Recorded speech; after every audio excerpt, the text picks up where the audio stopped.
Je parle 9 langues, déclara calmement le fils de la femme de ménage noire. Un rire puissant éclata. Dans le bureau mansardé de Manhattan. Hassan al-Mansouri, le millionnaire arabe, s'amusait visiblement. Mais derrière ce rire de prédateur satisfait, une pointe de choc traversa son regard. 9 langues. À cet âge. Gammon to arrives. À peine à parler anglais correctement, lança-t-il, moqueur, les yeux brillants. De mépris amusé. David Johnson Quatorze. En seulement, restait immobile au milieu du luxe écrasant du bureau. Alors, serrait contre lui un vieux sac à dos d'école publique, usé jusqu'à la corde. Ses yeux, eux, ne tremblaient pas. Malgré la brûlure d'humiliation sur ses joues, il brûlait d'une détermination tranquille. À côté de lui, sa mère, Grace, 42 ans, tenait son seau de ménage comme un bouclier inutile. Ses mains tremblaient. Elle savait. Elle avait commis une terrible erreur en amenant son fils ici, aujourd'hui. Hassan al-Mansouri, 48 ans, magnate du pétrole, maître d'un empire de 3,5 milliards de dollars, savourait l'un des moments les plus divertissants qu'il ait vécu. Depuis longtemps. Le fils de sa propre femme de ménage osait prétendre parler 9 langues. Lui qui doutait déjà qu'il puisse lire un livre entier en anglais. Sans faute. David excuse-toi. Auprès de monsieur al-Mansouri, murmura Grace, la voix usée par des années de silence forcé et de peur de perdre le seul emploi qui lui permettait d'élever seul ses 2 enfants. Pas besoin de t'excuser, répondit Hassan, de plus en plus amusé. Au contraire, j'ai veux entendre la suite. Allez, petit prodige, dis-moi. Quelles sont ces fameuses 9 langues? David prit une longue inspiration. À 14 ans, il avait déjà compris depuis longtemps que le monde jugeait d'abord les gens comme lui et sa mère. Fils de femme de ménage. Moi. Brax. Des étiquettes que des hommes comme Hassan utilisaient comme des armes pour justifier leur supériorité. L'anglais, l'espagnol, le français, l'allemand, l'arabe, le mandarin, le russe, l'italien. Et le portugais, répondit-il avec une clarté paisible. Chaque mot tomba comme une pierre dans l'eau. Pendant une fraction de seconde, le sourire de Hassan. Bacilla. Menteur. Lança-t-il en retournant s'asseoir derrière son immense bureau en marbre. Italien. Grace, votre fils a une imagination débordante. Vous devriez peut-être consulter un psychiatre au lieu de l'amener ici. Grace baissa la tête. Le poids de l'humiliation était familier. 5 ans qu'elle nettoyait ce bureau, qu'elle encaissait les remarques blessantes, qu'elle acceptait un salaire trop juste, tout ça pour ses enfants. Mais voir son fils, son brillant David, ridiculisé. Ainsi, c'était une douleur différente. Plus aiguë. Maman? Murmura David en posant doucement la main sur son bras. Tout va bien. Hassan observait la scène sourire cruel aux lèvres. Il adorait ces instants où le pouvoir absolu pouvait rappeler à chacun sa place dans la grande hiérarchie. Tu sais ce que je pense, Grace? Reprit-il en se calant dans son fauteuil en cuir. $15,000. Je pense que ton fils est jaloux des enfants de mes cadres, ceux qui vont dans les écoles privées hors de prix. Alors il invente des rêves pour se sentir spécial. Monsieur. Interrompit David d'une voix toujours calme, mais soudain chargée d'une dignité, qui fit légèrement tressaillir Hassan. Parlez-vous arabe? Hassan Francolas. Sourcil. Bien sûr. C'est ma langue maternelle. Alors vous? Comprendris sij 16. Anna alam tisaluka a aspituka al. Kika. Le silence qui suivit fut presque palpable. Hassan fixait David. Les mots qu'il venait d'entendre étaient du arabe classique parfait. Grammaire complexe. Prononciation irréprochable. Pas du tout le genre de phrase touristique apprise par cœur. Grace regardait son fils, puis Hassan, sentant que l'air avait changé sans vraiment comprendre. Pourquoi? Où as-tu appris ça? Demanda enfin Hassan, sincèrement déstabilisé pour la première fois depuis des années. David esquisse son premier vrai sourire depuis qu'il était entré dans ce bureau. À la bibliothèque municipale, monsieur. Il propose des cours de langue gratuits tous les après-midi. Quelque chose bougea dans la poitrine de Hassan. Un mélange étrange. De la surprise, et peut-être, très loin, autre chose. Du respect? Non. Impossible. Ce n'était qu'un gamin qui avait appris quelques phrases. N'importe qui peut apprendre une phrase par cœur, répliqua-t-il, tentant de reprendre le contrôle. Ça ne veut pas dire que tu parles la langue. Vous avez raison, répondit David sereinement. C'est pour ça que j'ai apporté ceci. Il ouvrit son sac à dos. ETN sorted un document Kafit Tressler Hassan. Un certificat officiel de maîtrise de plusieurs langues, délivré par l'Université Columbia. Note. Indiquant une fluidité complète dans les 9 langues mentionnées. C'est à faux, balbutia Hassan. Mais sa voix sonnait. Déjà moins sûre. David sortit alors un deuxième document. Puis un troisième. Certificat du programme. Avancée de linguistique de la bibliothèque municipale. Certificat de traduction. Simultané en ligne, validé le mois dernier. Hassan saisit les papiers. Ses mains tremblaient légèrement. Tout était authentique. Caches. Signatures. Dates. Un parcours cohérent, impressionnant, sur 3 années. Un gamin de 14 ans. Fils de sa femme de ménage. Niveau d'un diplomate professionnel. Comment? Murmura-t-il simplement. Ce que Hassan ignorait.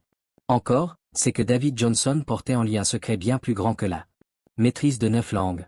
Un secret qui allait bientôt ébranler tout ce que le milliardaire croyait savoir sur l'intelligence, le mérite, et la véritable valeur des êtres humains. Et si vous voulez découvrir comment un garçon de 14 ans a pu dépasser intellectuellement un milliardaire, et surtout, quel est ce secret dévastateur qu'il cachait encore. N'oubliez pas de vous abonner à la chaîne. Car David n'était pas arrivé dans ce bureau par hasard. Depuis des mois, il préparait ce moment. En quelques secondes, l'écran de la tablette s'alluma. Une femme asiatique apparut, assise dans un bureau universitaire lumineux et ordonné. Professeur Chen, dit David en mandarin parfait, avec une aisance naturelle. Pourriez-vous confirmer à Monsieur Al-Mansouri mes résultats dans votre cours de traduction commerciale, s'il vous plaît? La femme répondit dans un mandarin rapide et fluide, comme si elle parlait à un collègue de longue date. Hassan ne comprenait pas un seul mot, mais il percevait tout, la fluidité, la précision des tournures grammaticales, la façon dont David naviguait sans effort entre les registres formels et techniques.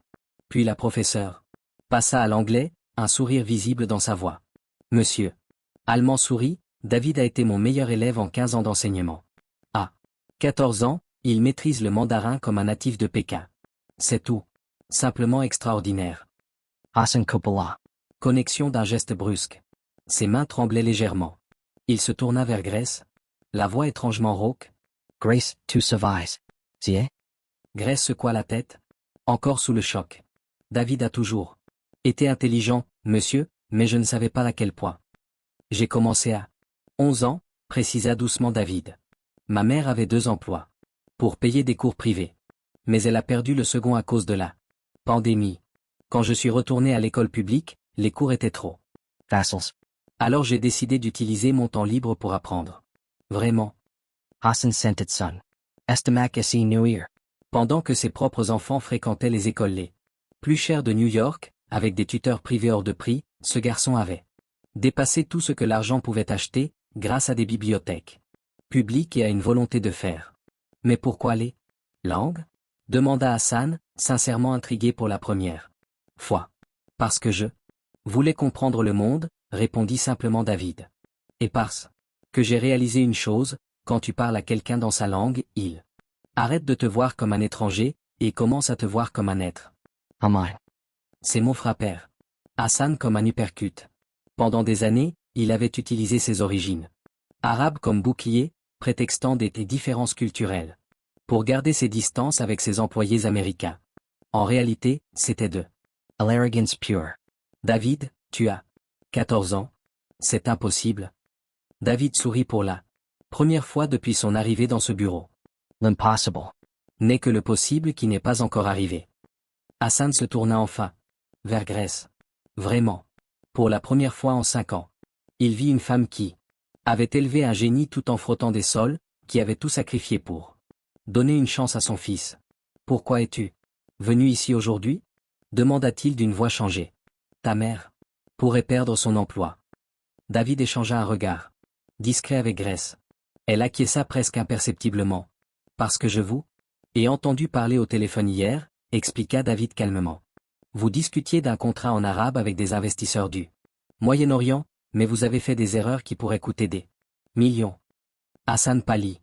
Quel genre d'erreur? Vous avez utilisé Mubashir alors qu'il fallait Fori pour exprimer l'urgence. Et vous avez confondu Muraï et Mureb en parlant des délais. De petites erreurs, mais qui changent complètement le sens. Hassan assassin. Lourdement.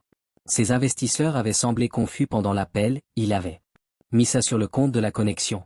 En réalité, ses fautes linguistiques avaient failli faire capoter une transaction de 50 millions. Comment savais-tu? KJME Trumpis? Parce que j'étudie l'arabe commercial depuis 2 ans, répondit David. C'est ma spécialité. Hassan regarda le garçon. Avec des yeux neufs. À 14 ans, ce jeune était déjà un expert en Communication Commercial International. Tu as sauvé mon entreprise, sans que je le sache. En fait, reprit David en sortant un nouveau document de son sac à dos usé, j'ai fait un peu plus que ça. Hassan prit l'alias. C'était une proposition détaillée, une restructuration complète des communications internationales de l'entreprise. Identification précise des erreurs linguistiques récurrentes qui avaient fait perdre des contrats. Solutions concrètes et chiffrées. Tu as analysé mon entreprise? Murmura-t-il, abasourdi. Seulement les communications publiques, précisa David. Les communiqués, les transcriptions, les documents en ligne. J'ai repéré des erreurs qui expliquaient plusieurs contrats perdus. Hassan relut le tout 2 fois. C'était brillant. Précis. Potentiellement des centaines de millions de dollars en contrats récupérés. Pourquoi as-tu fait ça?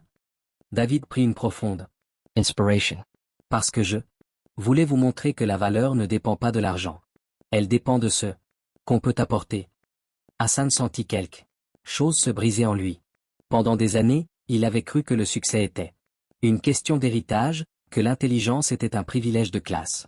Ce garçon venait de pulvériser cette illusion. Hassan. Allemand sourit, dit David en utilisant son nom complet pour la première fois. Puis-je vous poser une question? Vas-y. Si un garçon comme moi peut faire tout ça avec seulement les bibliothèques publiques, imaginez ce que pourraient accomplir d'autres jeunes comme moi, avec les mêmes opportunités que vos enfants? La question flotta dans l'air, lourde comme une sentence.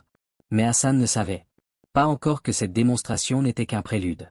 Car au fond de ce sac à dos usé se cachait un enregistrement. Une preuve. Pas seulement d'erreur linguistique, mais de quelque chose de bien plus grave.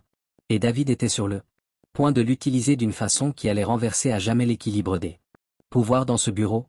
Hassan était encore en train de digérer la question dévastatrice de David quand le garçon sortit un dernier objet de son sac à dos usé. Un petit enregistreur numérique. Le sang du milliardaire se glaça instantanément dans ses veines. Avant de répondre à votre question, dit David d'une voix parfaitement calme, je dois vous montrer quelque chose. Il appuya sur Play. La voix de Hassan. Reconnaissable entre mille, emplit le bureau luxueux.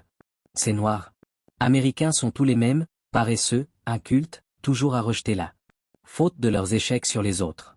C'est pour ça que je n'embauche que des Arabes et des Blancs aux postes importants. Grace porta la main à sa bouche, horrifié. Hassan devint livide. Où avez-vous enregistré ça? Balbutia-t-il.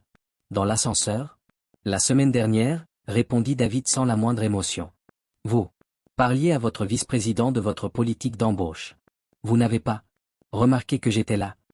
Hassan se souvenait parfaitement de cette conversation avec Robert Chen. Il pensait être seul. C'est illégal. On ne peut pas enregistrer des conversations privées, s'écria-t-il. David le regarda droit dans les yeux. New York État à consentement unilatéral. C'est parfaitement légal. Et comme cet enregistrement prouve une discrimination raciale systématique, je suis sûr que le ministère du Travail serait très intéressé. Le monde sembla tourner. Otter de Hassan. Un tel document pouvait détruire son empire, déclencher des poursuites de plusieurs millions, anéantir sa réputation pour toujours. Eh. Voulez-vous? Murmura-t-il, la voix brisée. David sourit. Mais ce n'était plus un sourire d'enfant. C'était le sourire calme et calculé de quelqu'un qui avait anticipé chaque mouvement de cette partie d'échecs. Je veux que vous choisissiez, dit-il en s'approchant du bureau.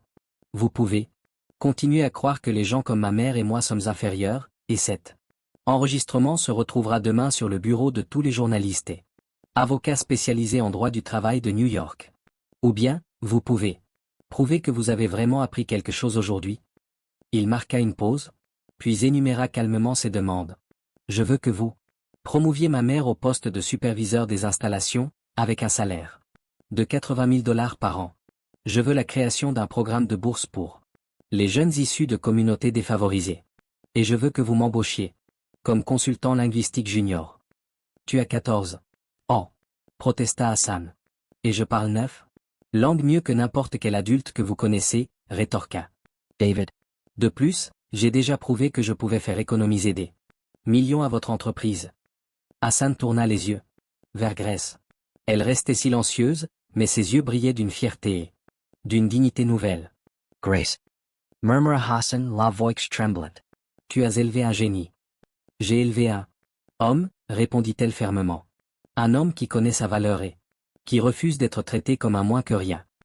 David sortit alors un contrat soigneusement préparé de son sac à dos. Les conditions étaient détaillées, professionnelles, avec des clauses de protection contre toutes représailles futures.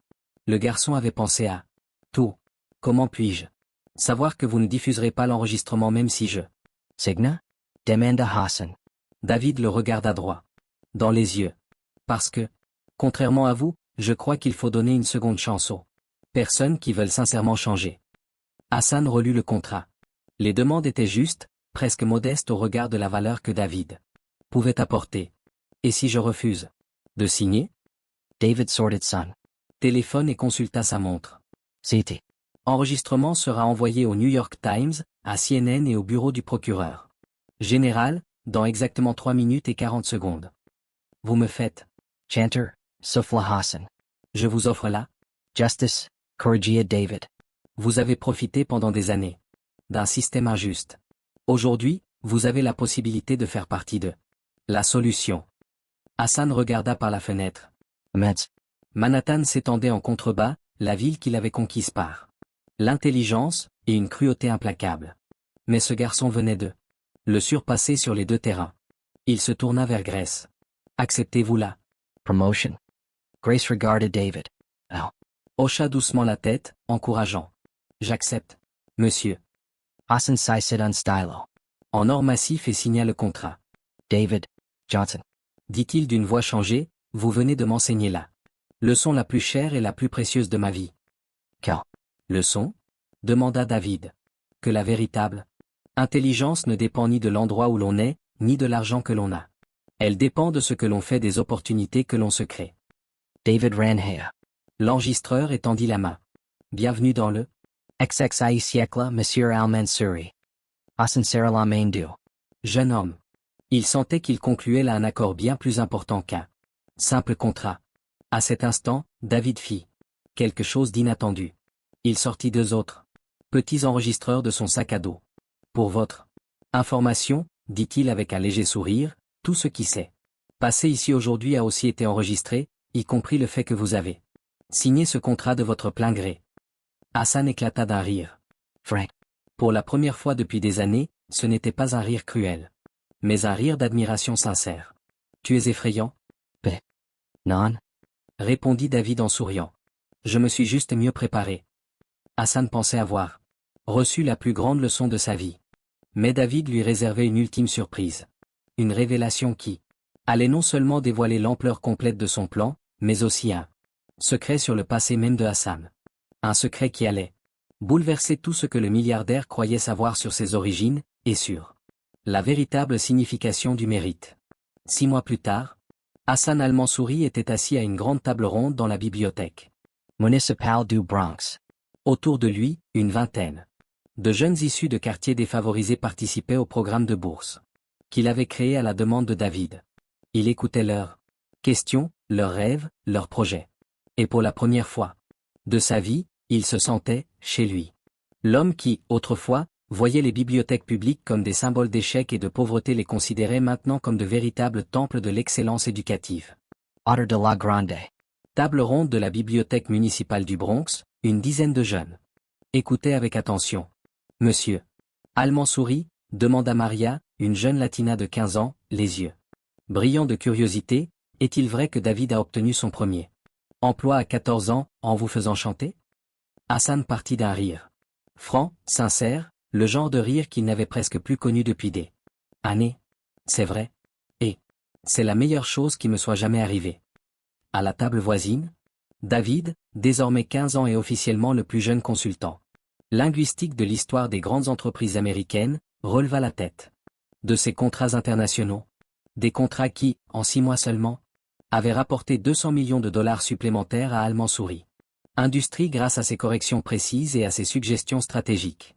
Raconte tout. List war, insista Maria. Hassan Jida on regard. Vers Grèce. Elle portait aujourd'hui un tailleur élégant, signe de sa nouvelle fonction de responsable des installations au l'une des cadres les plus respectés de l'entreprise. Elle lui sourit doucement, l'encourageant à poursuivre. Il y a 6 mois, commença Hassan d'une voix posée, j'étais un homme très riche, mais profondément malheureux. Je croyais que mon argent me rendait supérieur aux autres. Puis David est arrivé, et il m'a montré que la véritable intelligence n'a rien à voir avec l'endroit où l'on est, ni avec ce que l'on possède.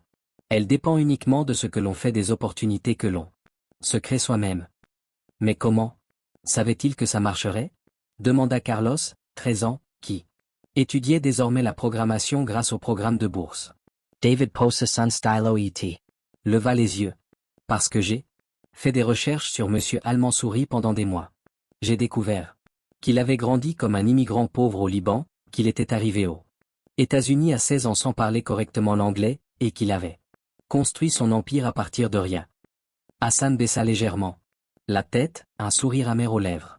David m'a rappelé que j'avais oublié mes propres origines. Sans m'en rendre compte, j'étais devenu exactement le genre de personne qui m'avait discriminé quand j'étais jeune. Et maintenant? Demanda Maria. Grace répondit avec une fierté tranquille. Maintenant, notre entreprise est la plus diversifiée du secteur. Nous recrutons les talents en fonction de leurs compétences, pas de leur nom de famille ni de leur code postal. Hassanasi Levi marca. Lentement vers le mur où étaient exposés les certificats des 50 premiers bénéficiaires du programme David Johnson pour les jeunes talents. Savez-vous quelle a été ma plus grande découverte? Laquelle? Demandèrent plusieurs voix en chœur. Que lorsque vous investissez dans des personnes talentueuses, quelle que soit leur origine, elles ne se développent pas seulement elles-mêmes, elles vous font grandir. Vous aussi. David Fermason. Ordinateur portable et rejoignit le groupe. Hassan. Al-Mansouri avait toutes les chances du monde, dit-il calmement. Mais il a failli gâcher la plus importante d'entre elles, celle d'être une personne honnête. Et toi? Demanda Carlos à David. Tu n'avais pas peur d'échouer? Bien sûr que. Si, admit David. Mais ma mère m'a appris que le plus grand échec, c'est d'accepter d'être traité en dessous de sa vraie valeur. J'ai préféré tout risquer plutôt que de rester invisible. Hassan regarda le jeune homme avec une admiration profonde. Ce qui m'a le plus impressionné, ce n'est pas qu'il parle 9 langues, ni qu'il ait analysé mon entreprise en détail. C'est qu'il ait eu le courage d'affronter un homme puissant, en sachant qu'il risquait de détruire la vie de sa propre famille. Mais tu avais un plan, n'est-ce pas? Lança Maria avec un sourire complice. David sourit à son tour. Il faut toujours avoir un plan, et toujours avoir des preuves pour étayer sa position. Grace se leva doucement. Il étendit. Alors David. Nous avons une réunion avec les investisseurs japonais dans une heure. Hassan se tourna une dernière fois vers les jeunes. Vous voulez savoir la meilleure partie de cette histoire? David gagne maintenant plus que moi à son âge. Pas grâce à un héritage ou à des privilèges, mais grâce à Son Solmarite. Alors qu'il se dirigeait vers la voiture de fonction, une Mercedes que Grace conduisait. Désormais en tant que cadre, Hassan ralentit le pas. David, j'ai une confession à te faire. Laquelle? Tu n'as pas seulement sauvé mon entreprise. Tu as sauvé mon âme. David s'arrêta. J. Devenaison. Monstre, riche, puissant, mais complètement vide à l'intérieur. Tu m'as forcé à me rappeler que le vrai succès, c'est quand on utilise ses privilèges pour élever les autres, pas pour les rabaisser. Grace embrassa son fils. Sur le front. Je suis fier de toi, mon bébé. Pas pour l'argent, ni pour la reconnaissance, mais pour l'homme que tu deviens. Et moi, ajouta Hassan, la voix émue, je suis honoré d'avoir appris de vous deux que la famille, ce n'est pas une question de sang, mais de personnes qui vous poussent à vouloir être meilleurs. Cet après-midi-là, lors de la réunion avec les investisseurs japonais, David traduisit simultanément les négociations. L'accord final s'éleva à 500 millions de dollars. Hassan observait la scène, se souvenant du jour où il s'était moqué de ce même garçon dans son bureau. Après la réunion, un journaliste de Forbes les intercepta. Monsieur.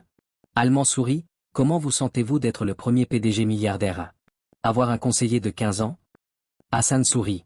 J'ai enfin compris. Le vrai sens du leadership. Il ne s'agit pas d'être le plus intelligent de la pièce, mais de reconnaître et de nourrir l'intelligence des autres. Et vous, David? Quel conseil donneriez-vous à d'autres jeunes? David réfléchit à Instant. N'acceptez jamais que quelqu'un définisse votre valeur en fonction de votre apparence ou de votre Situation. Vos origines ne déterminent pas votre destin. Et ayez toujours des preuves pour étayer vos affirmations. Une dernière question, reprit le journaliste. Pensez-vous que cette histoire puisse inspirer d'autres personnes? Grace répondit avec douceur. Cette histoire prouve que lorsque vous combinez talent, opportunité, courage et préparation, il n'y a aucune limite à ce qui peut arriver. Hassan conclut, les yeux. Brilliant. David m'a appris que la véritable richesse ne réside pas dans ce que vous accumulez, mais dans ce que vous construisez. Et que l'investissement le plus intelligent que vous puissiez faire, c'est dans le potentiel humain. L'histoire de David prouve que la véritable intelligence ne connaît ni couleur, ni classe sociale, ni âge. Si ce parcours courageux et juste vous a touché, abonnez-vous à la chaîne pour découvrir d'autres histoires qui rappellent que la connaissance est la seule arme que personne ne peut vous enlever. Hassan a tenté d'utiliser sa richesse pour humilier ce qu'il considérait comme inférieur, mais il a découvert qu'il avait sous-estimé le pouvoir d'un esprit brillant et préparé. Il a appris que le véritable pouvoir ne vient pas de l'argent que vous possédez, mais des personnes dans lesquelles vous investissez. Et que parfois, la plus grande leçon de votre vie vient de ceux dont vous attendiez le moins. Fin.